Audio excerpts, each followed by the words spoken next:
जय हिंद दोस्तों, स्वागत है आप सभी का एक बार फिर से आपके अपने नवदीप सर के साथ। और आज के इस सेशन में हम लोग वॉल्केनोज के बारे में पढ़ने वाले हैं। वॉल्केनोज का मतलब होता है ज्वालामुखी। और ज्वालामुखी यानी कि पृथ्वी के अंदर से निकलने वाला मैग्मा जो फव्वारे के रूप में पृथ्वी के बाहर आ जाए, उसे ज्वालामुखी कहते हैं। आपने आमतौर पर कुछ फोटोज देखी होंगी और वो फोटोज कुछ ऐसी हैं। ये बहुत तेजी से निकलता हुआ अंदर का मैग्मा जो बाहर बह करके इकट्ठा हो जाता है, ये कुछ और नहीं बल्कि पिघली हुई चट्टानें हैं जो पिघल करके हमारे पृथ्वी के किसी भी कमजोर हिस्से से बाहर आ जाती हैं और कमजोर हिस्से से बाहर आ जाने के बाद आसपास के हिस्से में फैल जाता है।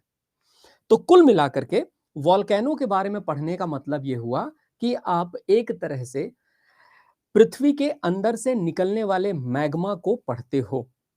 मैं आपको इसके बारे में बताता हूं और इसके बारे में आप बहुत कुछ समझेंगे दोस्तों। आप किसी भी परीक्षा की तैयारी कर रहे हो, ये क्लास आपके लिए बेहद महत्वपूर्ण है, इसलिए ध्यान से सुनिएगा और लास्ट में आपके डाउट्स को लिया जाएगा। वॉल्केनो, वॉल्केनो का अर्थ हिंदी में होता है ज्वालामुखी। और आप सभी लोग जानते हैं कि ज्वालामुखी का मतलब पृथ्वी के अंदर का मैग्मा पृथ्वी के अंदर मौजूद मैग्मा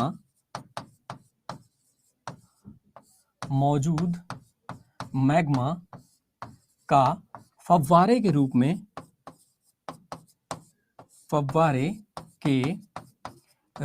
में सतह से बाहर आना। फव्वारे के रूप में सतह से बाहर आना, that means simply showering of magma on the surface of earth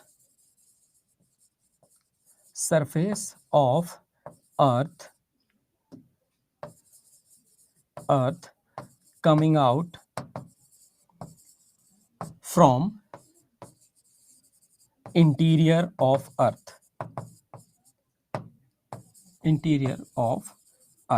और इंटीरियर ऑफ जहां से ये आ रहा है उस जगह का नाम है एस्थेनोस्फीयर। आप लोगों को एस्थेनोस्फीयर के बारे में लास्ट बताया था। एस्थेनोस्फीयर के बारे में समझाते हुए कहा था एस्थेनोस्फीयर वो जगह है जहां पर ऊपर से बहुत ज्यादा प्रेशर और टेम्परेचर पड़ने की वजह से पृथ्वी के अंदर का हिस्सा पिघल गया है।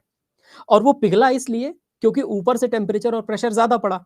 अब स्वाभाविक है कि अंदर का जो हिस्सा है उसमें जितनी भी चट्टानें हैं वो ऊपर से पड़ने वाले दबाव की वजह से गर्म होती हैं और गर्म होने की वजह से मॉल्टन स्टेज में आ जाती हैं।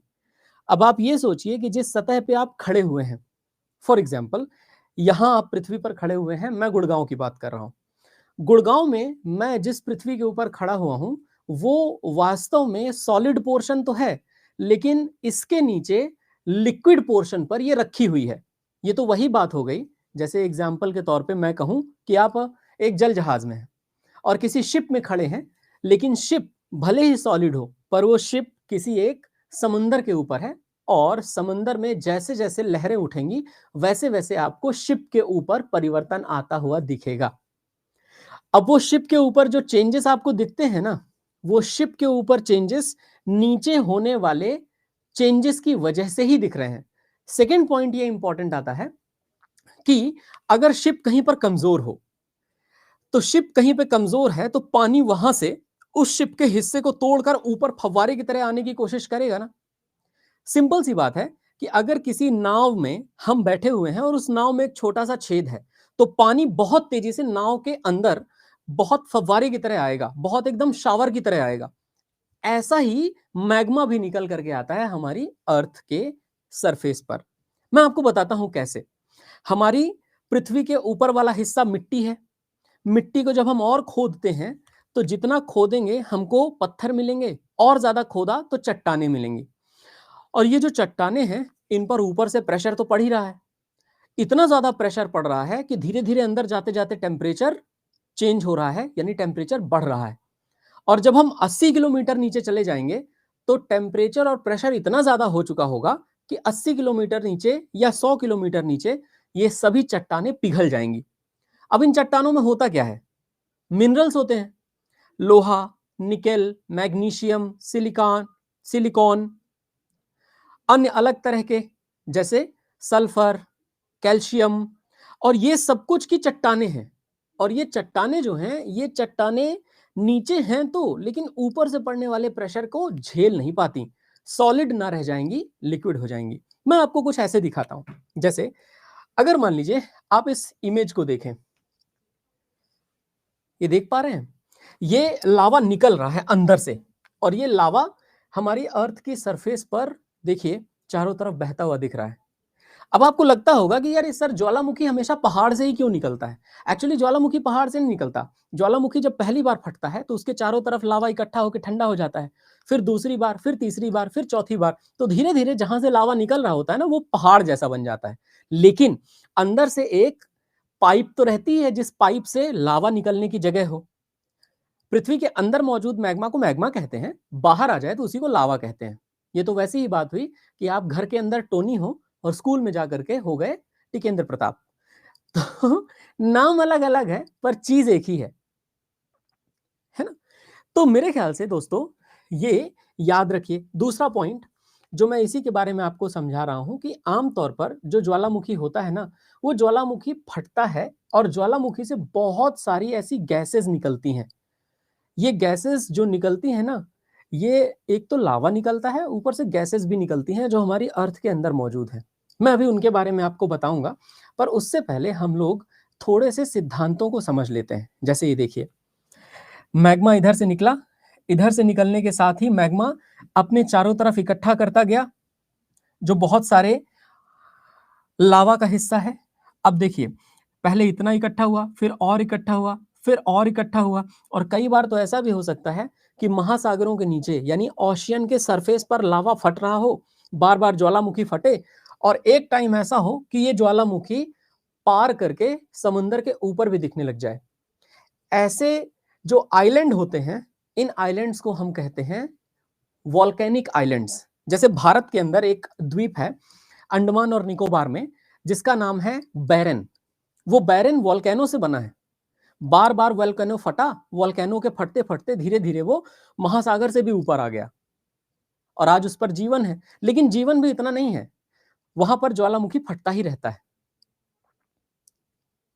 क्लियर हुआ ना सभी को? तो मेरे ख्याल से जब जब वॉल्केनो फटेगा, वॉल्केनो की एक परत, उसके ऊपर दूसरी परत, फिर तीसरी परत, फिर चौथी परत, और जैसे जैसे लेयर्स बनती जाएंगी वैसे वैसे लेयर्स बनने पर ऊपर भी वो समंदर पे आ सकता है।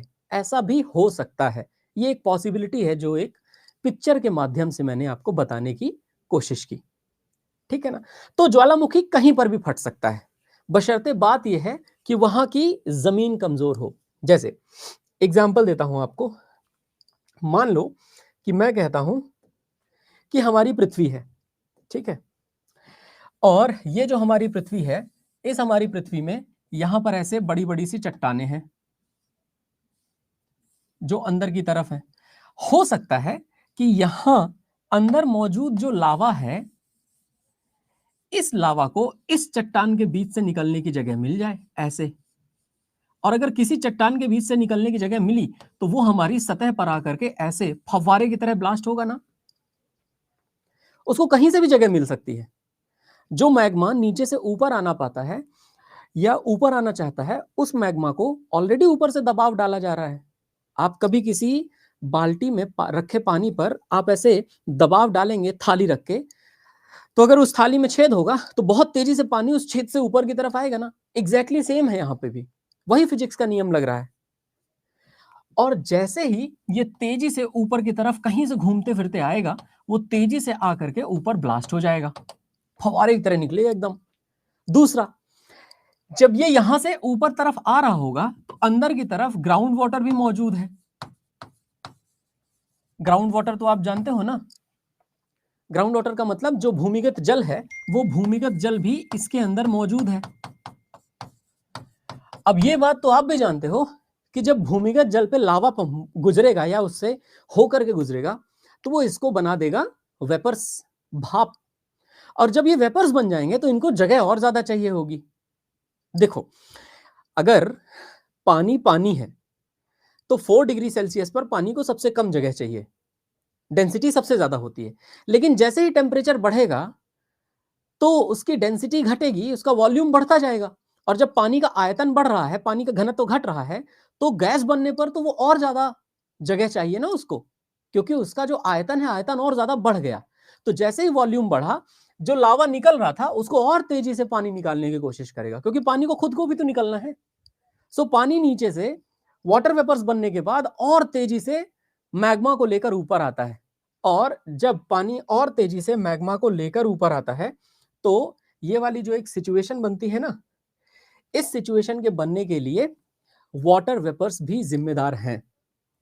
तो ये जो सिचुएशन बन रही है, जिस सिचुएशन में आप देखिए यहां से आपको लावा निकलता हुआ प्रतीत हो रहा है, इसके बनने के लिए जिम्मेदार है हमारी पानी की मौजूदगी जो पृथ्वी के अंदर है। ठीक है ना।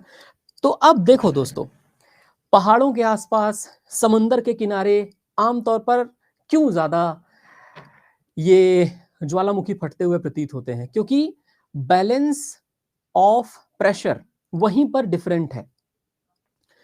नेपाल के हिस्से और भारत के हिस्से में, नेपाल में पूरा माउंटेन्स हैं और भारत के हिस्से में पूरा उत्तर प्रदेश और बिहार के मैदान हैं। एक तरफ खूब ऊंचे पहाड़ और एक तरफ पूरा प्लेन एरिया। ये जो पहाड़ और प्लेन एरिया के बीच वाला हिस्सा है, यहां पर टेक्टोनिक प्लेट के ऊपर सबसे ज्यादा दबाव होता है और यहीं की टेक्टोनिक प्लेट टूट सकती हैं। क्योंकि देखिए, अगर कोई लावा है तो उस लावा को अगर निकलकर पृथ्वी से बाहर आना है तो उसके लिए उसको सबसे छोटी वाली डिस्टेंस ही दिखेगी कि भाई यहां से निकल लो। इसीलिए समुद्र के अंदर ज्वालामुखी ज्यादा फटते हैं, क्योंकि समुद्र के अंदर जो ज्वालामुखी फट रहे हैं उनको बहुत ऊपर नहीं आना, ऊपर आकर के थोड़ी दूरी ही तय करनी है। मैं आपको ऐसे बताता हूं, जैसे अगर मान लीजिए मैं कह रहा हूं कि ये हमारी पृथ्वी है, ठीक है, इस पृथ्वी पे ये समुद्र की गहराई है और ये पहाड़ है। अब अगर लावा को निकल करके आना है इस वाले एरिया से, तो बताइए लावा के लिए यहां पर निकल जाना ए सिचुएशन में ज्यादा सरल है या यहां पर निकल पाना बी सिचुएशन में ज्यादा सरल है? बी सिचुएशन में ज्यादा डिस्टेंस तय करनी है ना, ए सिचुएशन में कम डिस्टेंस तय करनी है ना। तो ए सिचुएशन में ज्यादा इजी होता है लावा का निकल पाना। इसीलिए समुद्र के आसपास वाले हिस्सों में या अफ्रीका के देशों में ज्वालामुखी खूब फटते हैं, जिनकी ऊंचाई बहुत ज्यादा नहीं है। ज्वालामुखी तो ऐसे फटते हैं कि अफ्रीका की सबसे ऊंची चोटी तंजानिया में माउंट किलिमंजारो है और वो माउंट किलिमंजारो एक वॉल्केनो से बना हुआ ही पर्वत है ना। तो चलो देखो दोस्तों, वॉल्केनो की थ्योरी पार्ट तो आपको ठीक ठाक समझ में आ रहा है जहां तक मैं समझ पा रहा हूं। अब आइए इससे संबंधित जो फैक्ट्स हैं वो संबंधित फैक्ट्स हम लोग करें। और जैसा कि मैंने आपको बताया, ये जो ज्वालामुखी का हिस्सा है, ये ज्वालामुखी का हिस्सा आपको ठीक ठाक दिख नहीं रहा है इस बोर्ड पर, कैलिब्रेशन की प्रॉब्लम होने की वजह से, वरना ये आपको एक कॉमेडी कार्टून की तरह दिखता है। ये वास्तव में एक कॉमेडी कार्टून ही है जो मैं रिसर्च करने के दौरान लेकर के आया था। ऑनेस्टली बताऊं आपको तो ये कॉमेडी कार्टून है। दूसरा ना, ये तो आपको बताया ही, ये देखिए, ये देखो, लिथोस्फीयर आपको बताए थे ना, लिथोस्फीयर और क्रस्ट का हिस्सा, ये लिथोस्फीयर है, ये क्रस्ट है। अब आप देख रहे हो लिथोस्फीयर और क्रस्ट के नीचे ये मौजूद है एस्थेनोस्फीयर। इसी एस्थेनोस्फीयर में जहां पर सबडक्शन जोन होगा, सबडक्शन का मतलब होता है जहां टेक्टोनिक प्लेट आकर आपस में टकरा जाएं, तो वहीं से ये मैग्मा ऊपर निकलने की कोशिश करेगा। अब हर जगह तो लिथोस्फीयर और क्रस्ट पतले नहीं हो सकते, लेकिन किसी एक जगह तो पतले होंगे, जहां जहां ज्वालामुखी फट रहा है वहां वहां।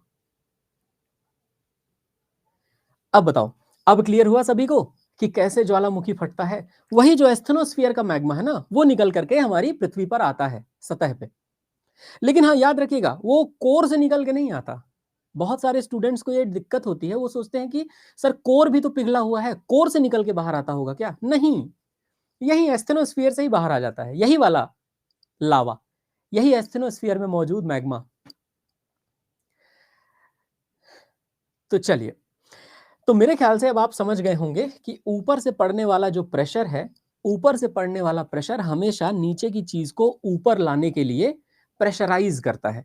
जैसे किसी बाल्टी में रखे हुए पानी को अगर आप थाली रख के दबाने की कोशिश करोगे और उस थाली में छेद होगा तो बहुत तेजी से पानी उस थाली के छेद से ऊपर की तरफ आएगा। वैसा ही यहां कभी भी किसी टेक्टोनिक प्लेट यानी बड़ी चट्टान के टूटने की वजह से जहां पर वो सबडक्ट होती हैं, जहां पर चट्टानें टूट जाती हैं, वहीं से मैग्मा बाहर आने की कोशिश करता है। ये सिंपल सा फिनोमिनन है। खैर आगे बढ़ते हैं दोस्तों। तो आगे बढ़ने पर यह चीज आप समझ पाते हो कि देखो नीचे की तरफ से लावा कोशिश करता है जहां पर ये टेक्टोनिक प्लेट्स आपस में सबमर्ज हुई वहीं से निकल करके ये ऊपर आने की बराबर कोशिश करेगा। अच्छा एक बात और बताएं आपको, ये जो लावा है ये लावा धरती के अंदर भी कहीं घुस सकता है। अगर कहीं पर प्लेटों के बीच में जगह खाली है तो वहां लावा घुस जाएगा और या तो फिर हमारे ऊपर वाली सतह पर आ जाएगा। ये लावा अगर धरती के अंदर ठंडा हो गया तो ये ग्रेनाइट रॉक बनाएगा और यही लावा अगर धरती के बाहर ठंडा हो गया तो बेसाल्ट रॉक बनाएगा। दोस्तों अभी रॉक्स का चैप्टर हम लोग आगे चल के पढ़ेंगे तो आपको बताऊंगा कि रॉक्स फॉर्मेशन होता है, चट्टानों का निर्माण होता है लावा की वजह से।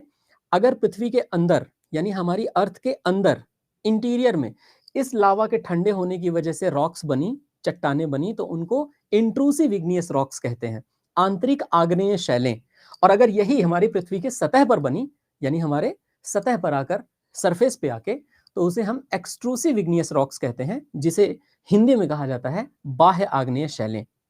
तो बाहर बेसाल्ट बनती हैं और अंदर की तरफ ग्रेनाइट का फॉर्मेशन होता है। पर न सिर्फ की ग्रेनाइट बल्कि बहुत सारी और अलग अलग तरह की चट्टानों का निर्माण होता है। तो वो चट्टान का चैप्टर अलग है, उसमें पढ़ाएंगे आपको, ठीक है ना।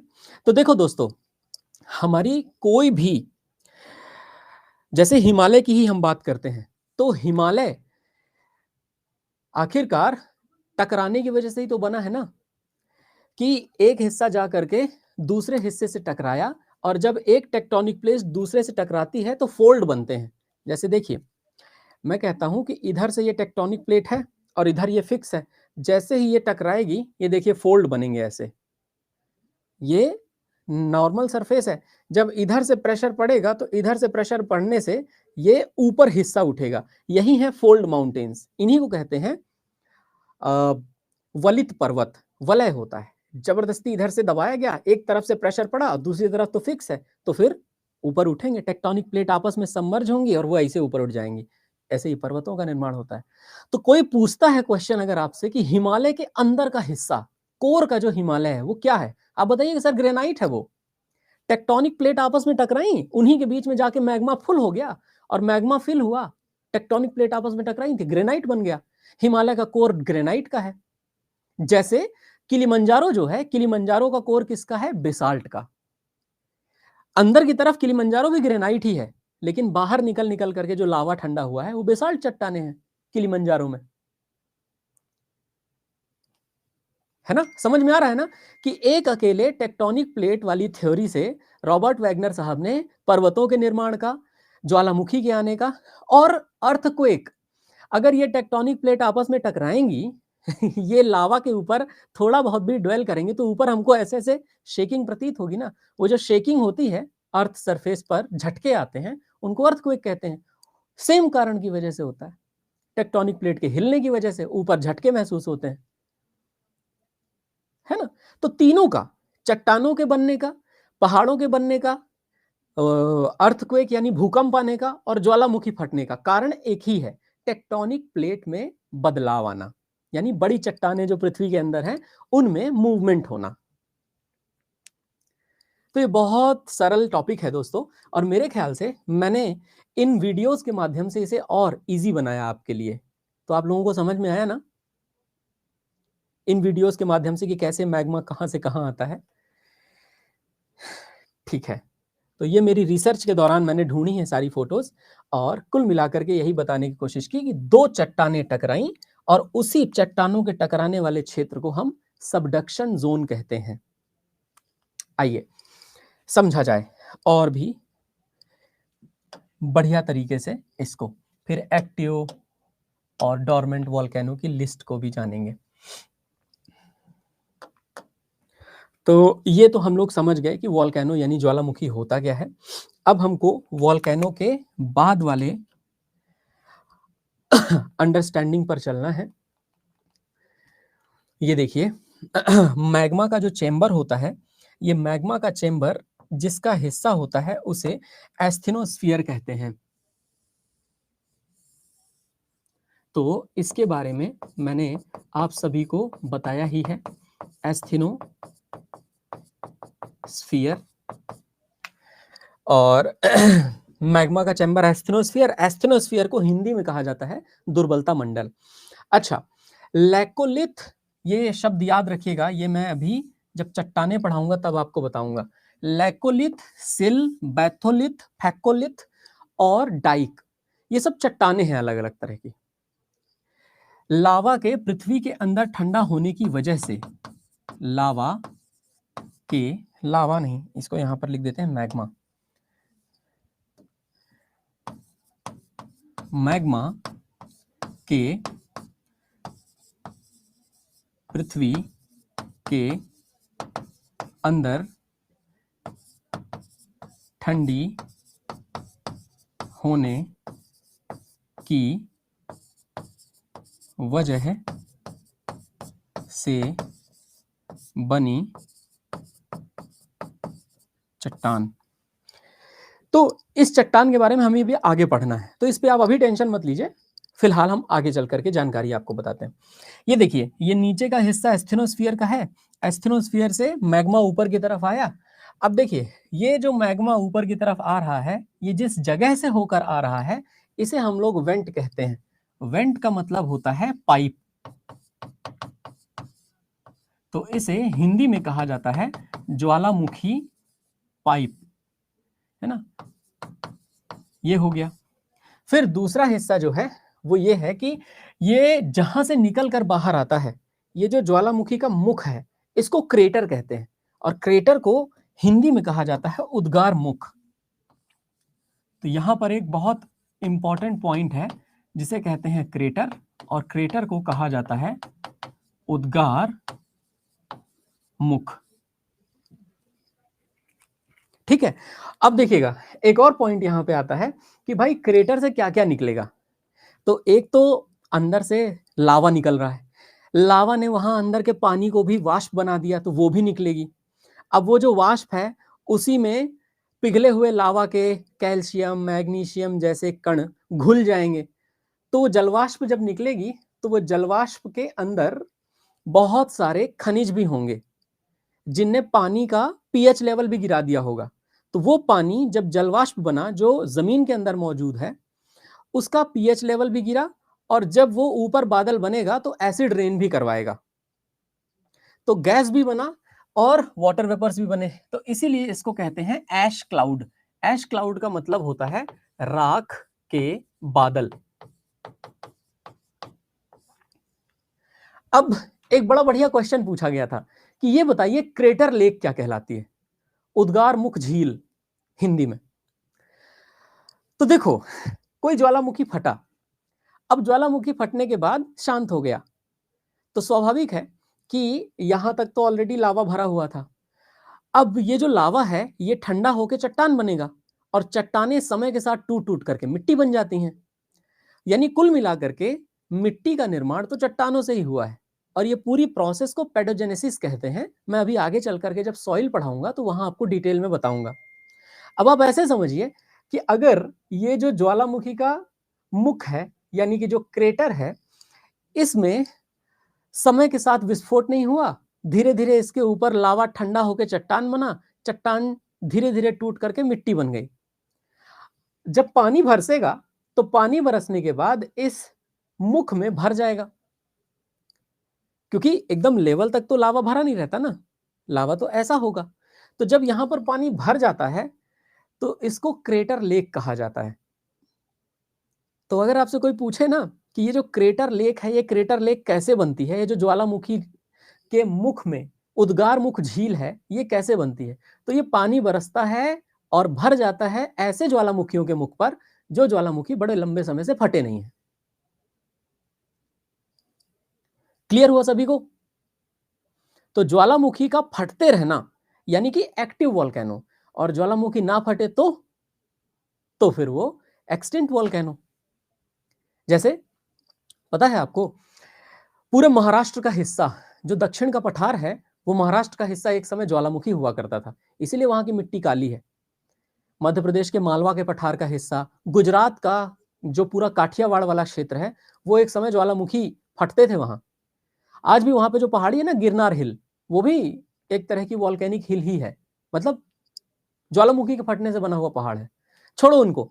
हरियाणा में धोसी और तोसाम पहाड़ियां, पूरा दक्षिण का पठार, पूरा गिरनार, काठियावाड़ का हिस्सा, ये सब ज्वालामुखी के फटने से बने।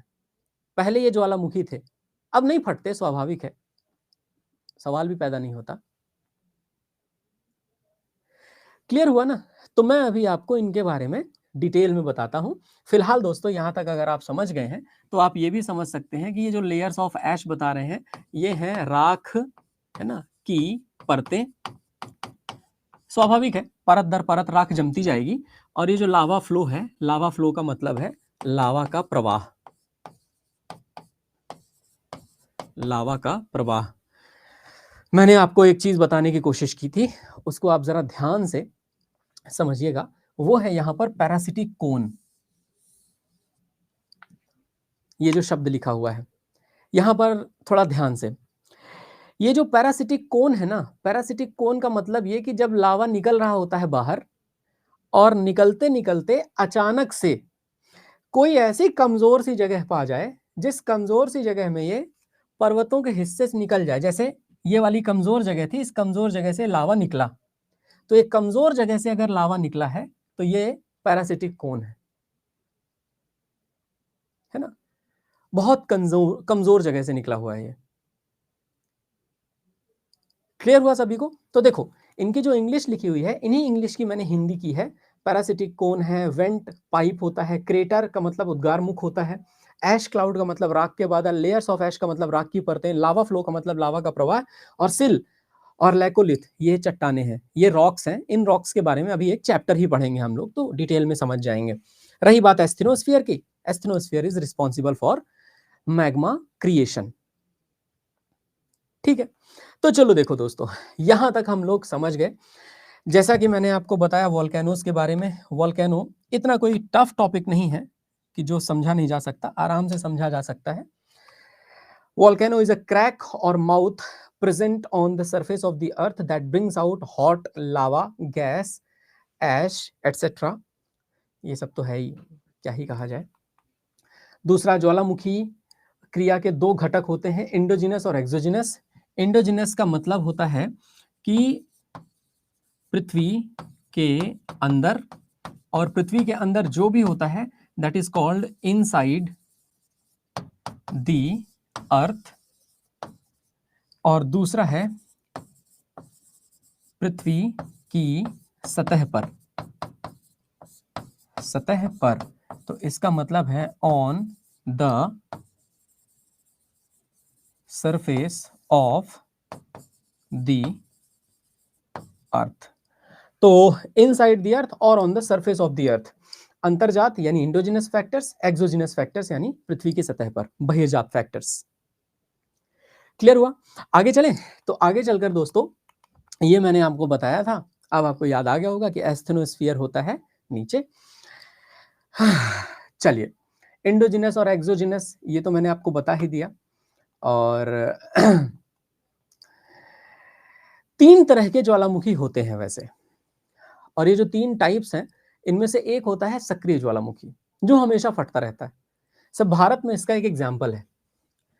अगर आपसे कोई पूछे कि क्या हमारे इंडिया में कोई ऐसा सक्रिय ज्वालामुखी है, तो आप कहिएगा यस है। एक अंडमान और निकोबार में एक ऐसा आइलैंड है जिसको हम लोग कहते हैं दोस्तों बैरन आइलैंड, है ना, ये याद रखिए, बैरन द्वीप।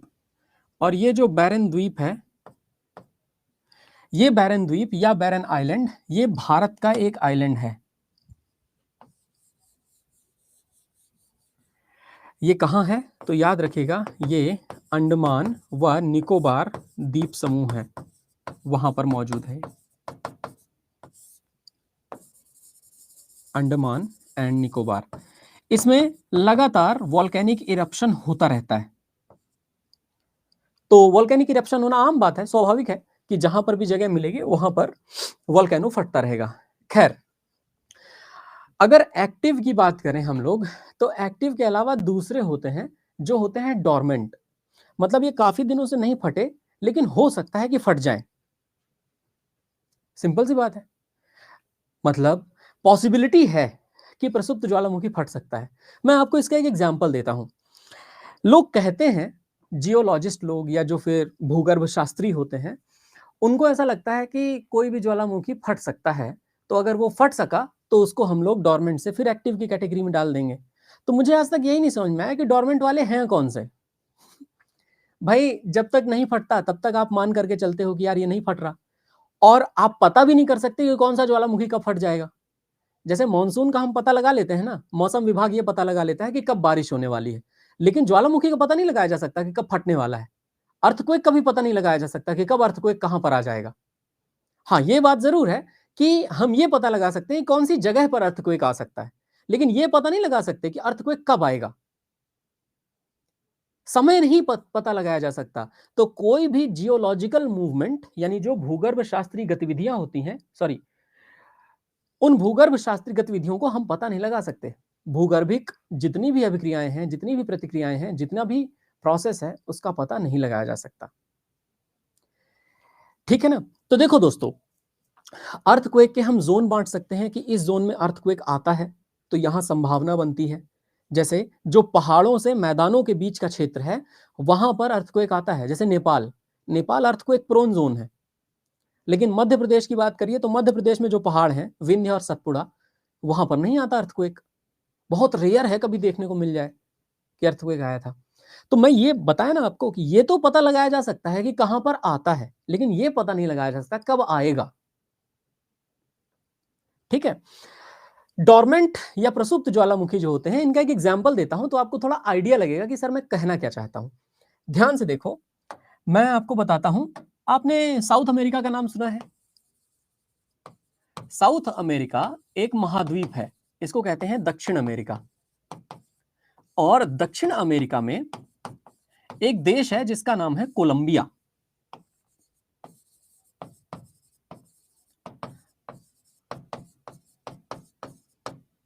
इस कोलंबिया नाम के देश में एक ऐसी घटना घटी जिसने वहां के एक शहर को बर्बाद कर दिया। तो दोस्तों, कोलंबिया नाम के देश में 1982-1985 के आसपास की बात है, यानी आज से लगभग 30-40 साल पहले की। वहां पे एक जगह हुआ करती थी जो कि पहले एक ज्वालामुखी था, उसका नाम था नेवाडो डेल रुइस। तो देखो दोस्तों, नेवाडो डेल रुइस, और ये नेवाडो डेल रुइस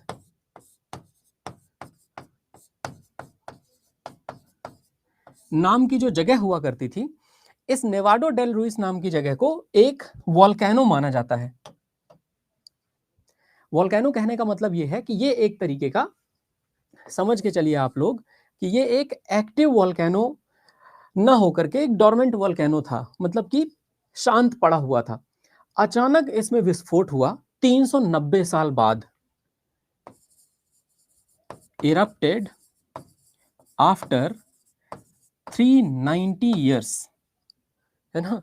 390 वर्ष बाद विस्फोट। और ये जो 390 वर्ष बाद विस्फोट हुआ, उससे एक शहर हुआ करता था आर्मेरो नाम का, उस आर्मेरो शहर को इसने खत्म कर दिया। तो आर्मेरो शहर बर्बाद हो गया।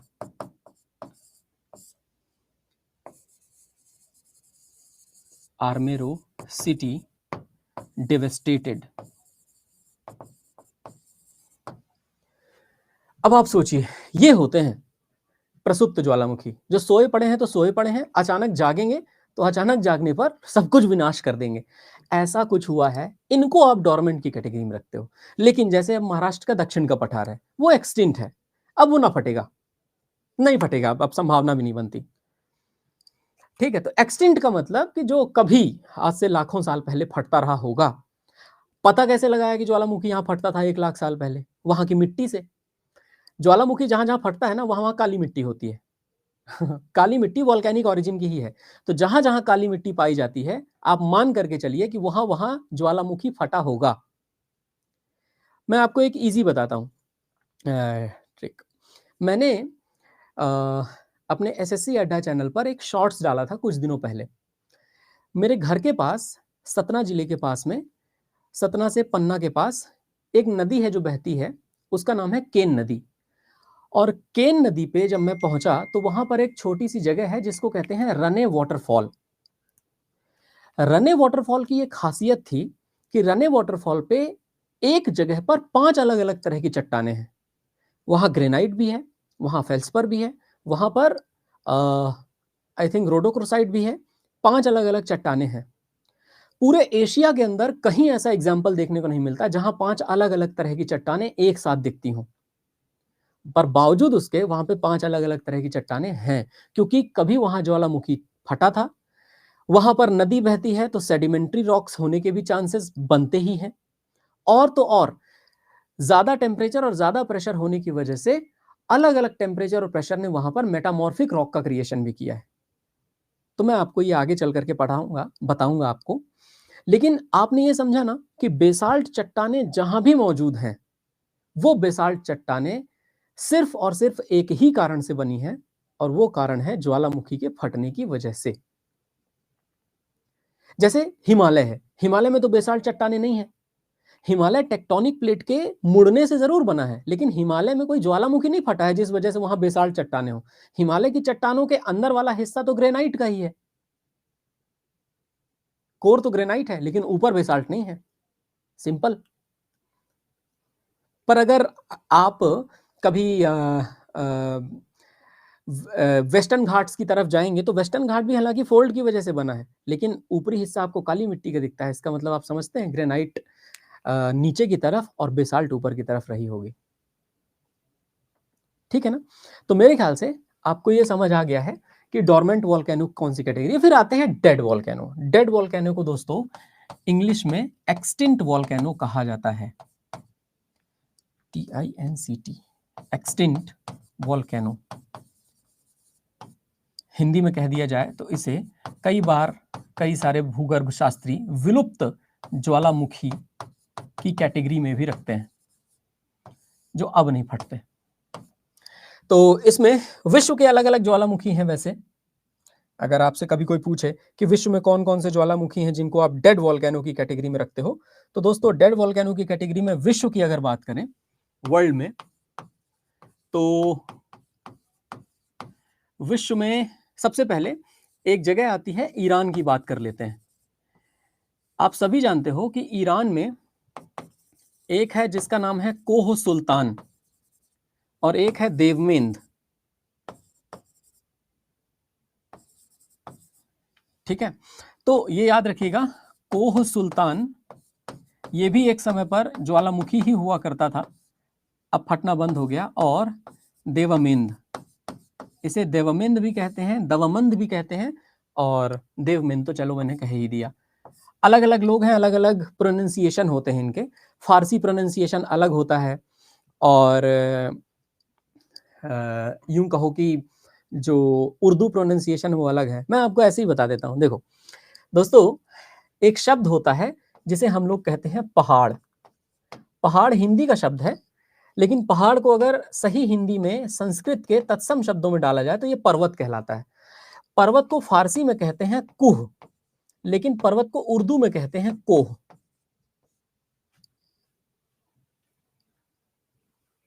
ठीक है, याद रखिएगा। तो जैसे मैंने कहा आपको कि एक्टिव वो हैं जो फट रहे हैं, डोरमेंट वो हैं जो थोड़े समय पहले फटे थे, 100-200 साल पहले, 300 साल पहले, लेकिन अभी आशंका है कि वो फट सकते हैं। और एक्सटिंक्ट वो हैं जो अब नहीं फटते, यानी जिनमें कभी विस्फोट हुआ रहा होगा, एक आध 1000 साल पहले या लाख साल पहले, 1000 सालों को भी नहीं, मतलब मैं कह रहा हूं कि हिस्ट्री में जिनका हम लोग एग्जाम्पल नहीं पाते कि दोबारा फटे हों, लेकिन काली मिट्टी पाते हैं तो मानते हैं कि यहाँ वॉल्केनो रहा होगा। वो एक्सटिंक्ट है, अब विलुप्त हो चुके हैं, नहीं फटते, संभावना भी नहीं बनती कि वो फटे, क्योंकि बहुत सारे चेंजेस आ गए हैं पृथ्वी पर। कई सारी अलग अलग जगहों पर पहले पृथ्वी का हिस्सा अलग अलग था। पहले पेंजिया अलग था, उसमें गोंडवाना लैंड अलग था, अंगारा लैंड अलग था, लॉरेंशिया था, फिर वो गोंडवाना लैंड आकर के टकरा गया अंगारा लैंड से। और ये कहानियां मैं आपको जब महाद्वीप पढ़ाऊंगा तब बताऊंगा। और भी चूंकि पृथ्वी में टेक्टोनिक प्लेटें अलग अलग जगह खिसक खिसक करके एक दूसरे से मिलती रहती हैं, तो अर्थक्वेक और ज्वालामुखी फटने का स्थान भी बदलता रहता है। क्लियर हुआ ना? तो अर्थक्वेक और ज्वालामुखी का स्थान बदल सकता है, इसमें कोई बड़ी बात नहीं है। डिपेंड करेगा कि हमारी पृथ्वी के ऊपर कौन सी प्रोसेस कब हुई है। तो पहाड़ को हिंदी में पहाड़, तत्सम संस्कृत में पर्वत, कोह, कोह, ऐसा। जैसे मैं हमेशा अपने बच्चों को एक बात बताता हूं, आप जरा ध्यान से सुनिएगा। आप लोग जब अपने भारत का नक्शा देखते हो तो आपके भारत का नक्शा आपको इस तरह से दिखता है। कुछ कुछ, मैं एकदम 100% नहीं कह रहा कि ऐसा ही दिखेगा। ये देखिए आप, कुछ कुछ ऐसा ही दिखता है ना भारत का नक्शा। अब भारत के नक्शे में आप देखिए, ये वाला जो हिस्सा है, ये वाला हिस्सा कहलाता है हिमालय, और हिमालय का जो ग्रेट हिमालय वाला हिस्सा है उसे कहते हैं हिमाद्री, उसे हिमाद्री कहा जाता है। हिमाद्री मतलब हिमालय का ऊपर वाला हिस्सा, जिसकी ऊंचाई 6000 मीटर से ज्यादा है, और वो जम्मू कश्मीर से लेकर के फैला हुआ है म्यांमार तक। ठीक है, ये जो हिमाद्री है ना, इस हिमाद्री के बारे में बहुत सारी अलग अलग जगहों पर बताया गया। जैसे मैं आपको एक बात बताता हूं, शास्त्र में लिखी हुई है। आप लोगों में से शायद ही किसी ने विष्णु पुराण पढ़ा हो। अगर आपने विष्णु पुराण पढ़ रखा है तो अच्छी बात है, नहीं पढ़ा है तो कोई बात नहीं। विष्णु पुराण के अध्याय 2 में जाइए और अध्याय 2 का श्लोक नंबर 3 पढ़िए। ये हमारी ज्योग्राफी बताता है ना। देखो, अध्याय 2 का श्लोक नंबर 3 क्या कहता है, बताया आपको? ध्यान से सुनना। उत्तरम यत समुद्रस्य हिमाद्रैश्चैव दक्षिणम वर्षम तद भारतम नाम भारती यत्र संतति। ये संस्कृत का श्लोक है, लेकिन आप ध्यान से सुनो। उत्तरम यत समुद्रस्य, ये है हमारा समुद्र, जिसे हम लोग कहते हैं हिंद महासागर, इंडियन ओशियन। हिंद महासागर के नॉर्थ में। हिमाद्रैश्चैव दक्षिणम, हिमाद्री के साउथ में। वर्षम तद भारतम नाम, यानी कि ये जो वर्ष है, ये जो जगह है, इसका नाम है भारत। और भारतीय यत्र संतति, यानी यहां रहने वाले लोगों को भारतीय कहा जाता है। देखा, ज्योग्राफी के बारे में विष्णु पुराण भी बता रहा है हमारा। इतनी सारी बेसिक बेसिक चीजें हैं जो हमारी ज्योग्राफी में बहुत अच्छे से दी हुई हैं। तो ध्यान दीजिएगा, उत्तरम यत समुद्रस्य, हमारे ओशियन के नॉर्थ में। हिमाद्रीश्चैव दक्षिणम, यानी हिमाद्री के साउथ में। वर्षम तद भारतम नाम, आप पता है, आपने सुना होगा ना, भारतवर्ष कहा जाता है। तो भारतवर्ष इसे इसलिए नहीं कहते क्योंकि वर्ष का मतलब ईयर होता है। ईयर से मतलब नहीं है वर्ष, वर्ष का मतलब स्थान भी होता है संस्कृत में। तो भारतवर्ष, तो भारतवर्ष का मतलब भारत स्थल, एक स्थान है ना। तो ये बात है, ऐसे हमारे भारत को स्पेसिफाई किया जाता है। तो इसीलिए मैं कहता हूं ना, पहाड़, पर्वत, कुह, कोह, ये जो शब्द हैं ये फारसी के शब्द हैं। एक बहुत अच्छे शायर हुए हैं, आप कभी सुनिएगा उनको, मंजर भोपाली। और मंजर भोपाली की एक बहुत खूबसूरत गजल है, उसकी 4 लाइनें हैं। एक नया मोड़ देते हुए फिर फसाना बदल दीजिए, या तो खुद बदल जाइए या जमाना बदल दीजिए। अहले हिम्मत ने हर दौर में कोह काटे हैं तकदीर के, हर तरफ रास्ते बंद हैं, ये बहाना बदल दीजिए। तो ये बहुत ही खूबसूरत गजल है, आप लोग याद रखिएगा। चलिए खैर, नीदरलैंड का शिप रॉक, ये एक मृत ज्वालामुखी है। लंबे समय से इसमें उद्गार ना हुआ हो, जैसे मैंने आपको बताया ईरान का कोह सुल्तान और देवमिन। भारत के इंपॉर्टेंट हैं, तो भारत वाले याद रखिएगा, इंडिया दैट इज भारत, यानी हमारे भारत में कुछ ऐसे ज्वालामुखी हैं जिनमें से सबसे पहले है डेक्कन ट्रैप।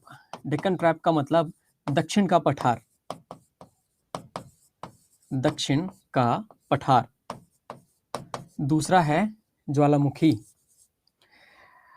काठियावाड़ का हिस्सा, तो काठियावाड़, काठियावाड़, काठियावाड़ में भी स्पेशली एक पहाड़ी है जिस पहाड़ी को हम लोग चर्चा के दौरान लाते हैं, उस पहाड़ी का नाम है गिरनार हिल, है ना। याद रखिएगा, गिरनार पहाड़ी भी एक तरह का मृत ज्वालामुखी ही है, ठीक है। फिर उसके बाद आगे बढ़ें, तो आगे बढ़ करके काठियावाड़ से हम लोग थोड़ा और आगे चलते हैं, तो थोड़ा और आगे चल के एक और हमें जगह मिलती है हरियाणा में, धोसी एंड तोशाम। ये हरियाणा की पहाड़ियां हैं, धोसी व तोशाम पहाड़ी।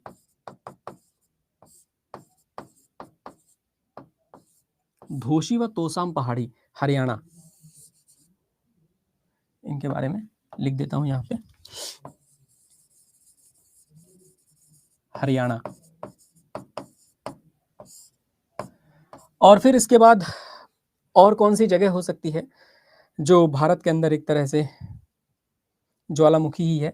वही जो मैंने आपको बताया, जहां जहां काली मिट्टी मौजूद है वो काली मिट्टी का एरिया। तो ठीक है, ये इनके बारे में प्रश्न पूछा जाता है, इसलिए इनको थोड़ा सा याद रखिएगा कि कौन सा, है ना, कौन सा हिस्सा है जो ज्वालामुखी के रूप में है। पहाड़ और पहाड़ी में अंतर होता है दोस्तों। पहाड़ का मतलब होता है एक तरह से माउंटेन, पहाड़ी का मतलब होता है हिल। अगर छोटी सी भी कहीं पे कोई टीला टाइप का है ना, तो उसको हम पहाड़ी मानते हैं,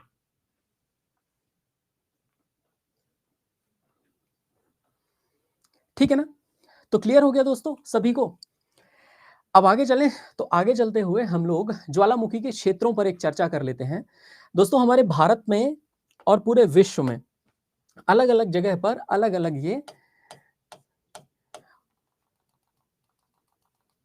ये देखिए, अब आप देखो, मैं यहां पर आपको ज्वालामुखियों के नाम बता देता हूं। सबसे पहले ये प्रशांत महासागर है। इस प्रशांत महासागर को यदि आप समझने की कोशिश करें तो आप पाएंगे कि एक तरफ ये है एशिया,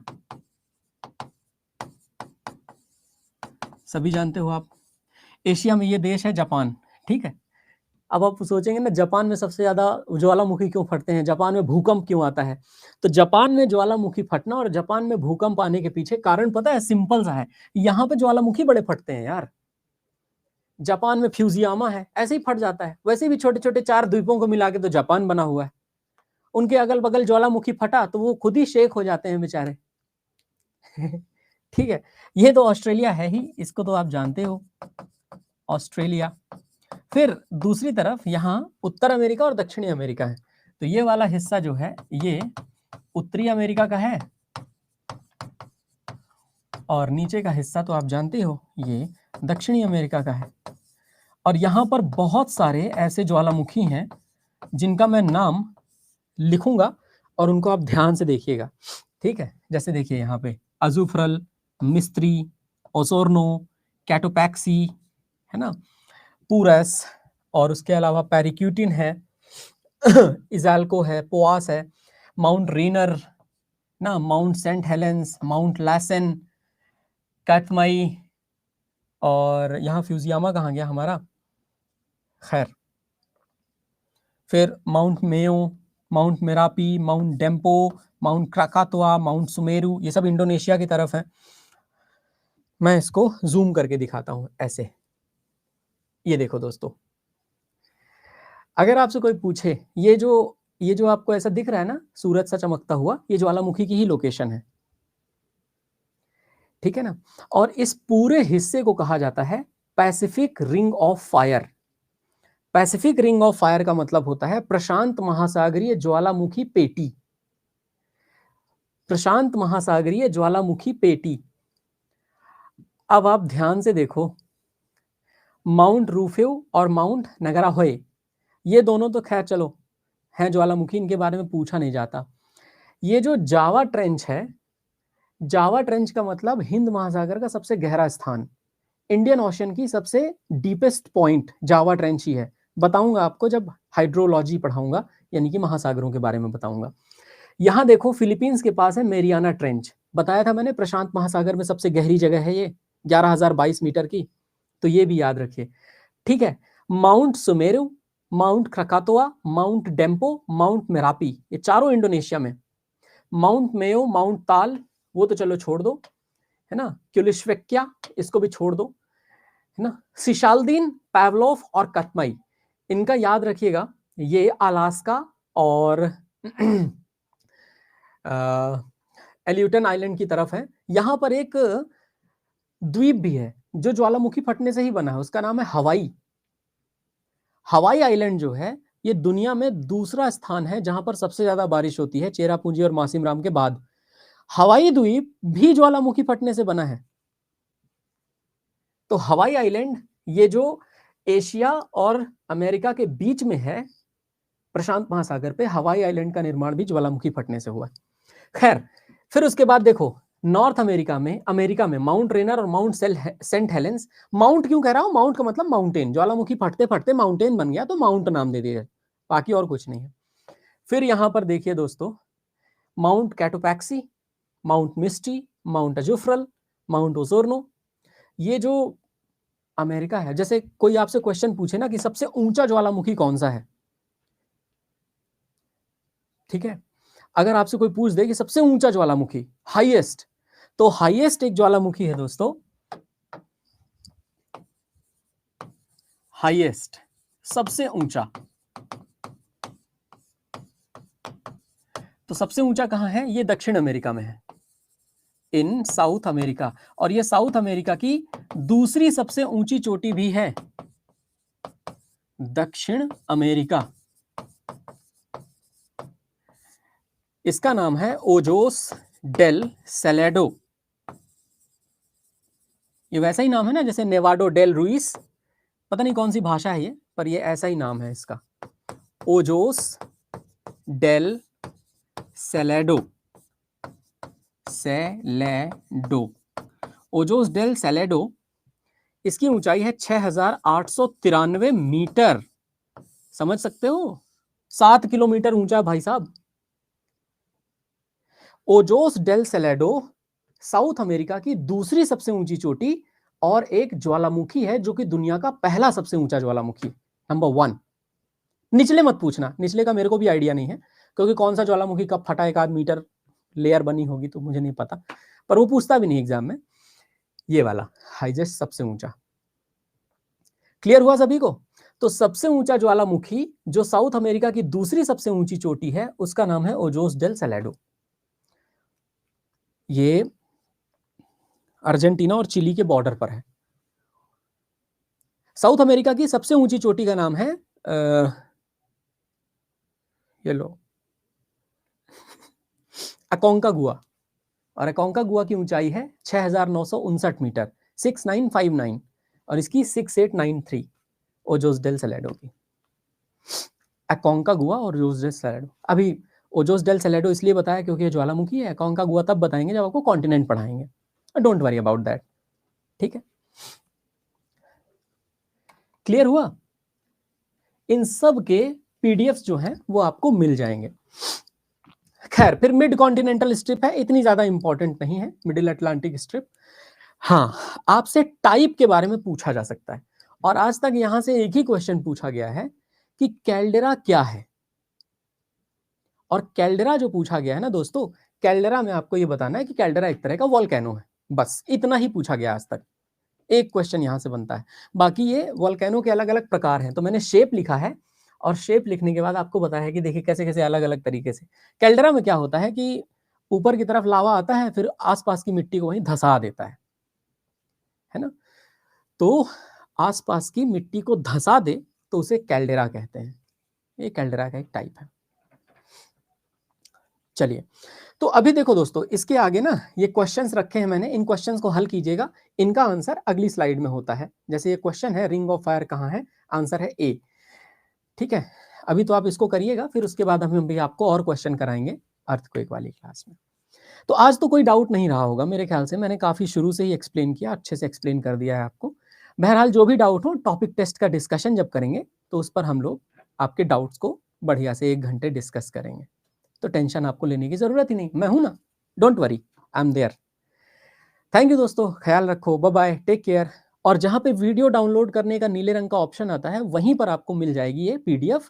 एंड 5 स्टार देना मत भूलना नवदीप सर को, कंटेंट के लिए भी, और मेरे लिए तो दोगे ही। Thank you.